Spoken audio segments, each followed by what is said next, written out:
राधे राधे आप लोग सभी को। चलिए आज हम लोग जानते हैं कि आखिर होली क्यों मनाई जाती है, होली मनाने का रीज़न आखिर क्या है। हिरण्यकश्यप नामक एक असुर था जो कि बड़ा ही शक्तिशाली असुर था। वह श्री विष्णु भगवान जी का कट्टर दुश्मन भी माना जाता था।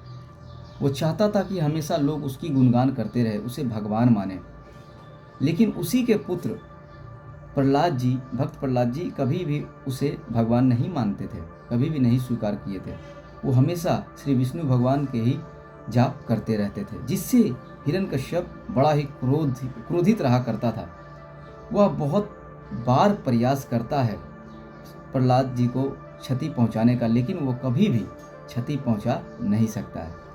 वो ये बात से परेशान होकर अपनी बहन होलिका के पास जाता है हिरण्यकश्यप, और होलिका से कहता है कि तुम उसे अपनी गोद में लेकर अग्नि में बैठ जाओ, जिससे कि वो जलकर भस्म हो जाए।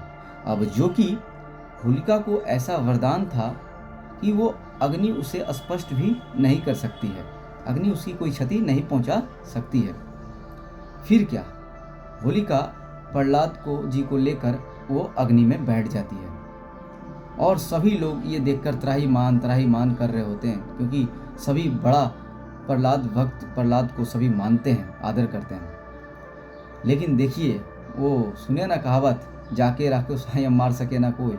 प्रहलाद जी बैठते भी है, उसी अग्नि में बैठते, होलिका उनको लेकर बैठती है, लेकिन वही अग्नि होलिका को जलाकर भस्म कर देती है और प्रहलाद जी को स्पष्ट भी नहीं करती है।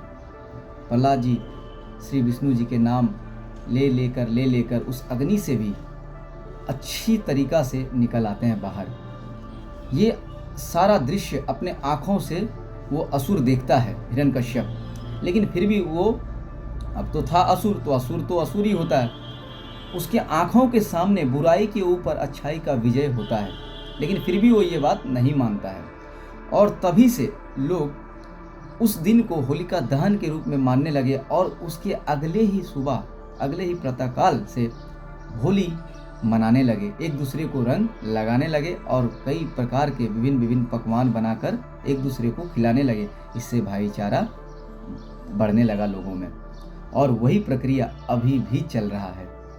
यानी होली भाईचारे का प्रतीक माना जाता है। होली में एक दूसरे को गला लगाया जाता है, एक दूसरे को गुलाल लगाया जाता है, और बहुत प्रकार के पकवान बनाए जाते हैं और एक दूसरे को खिलाया जाता है। तो ये होली आप लोग अच्छे से एक दूसरे के साथ प्रेम पूर्वक मनाइए और अपने परिवारजनों के साथ रहिए।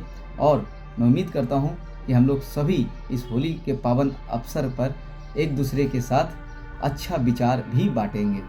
धन्यवाद। जब तक कि आप अच्छे रहिए, स्वस्थ रहिए और हमेशा मुस्कुराते रहिए, भाईचारा बांटते रहिए।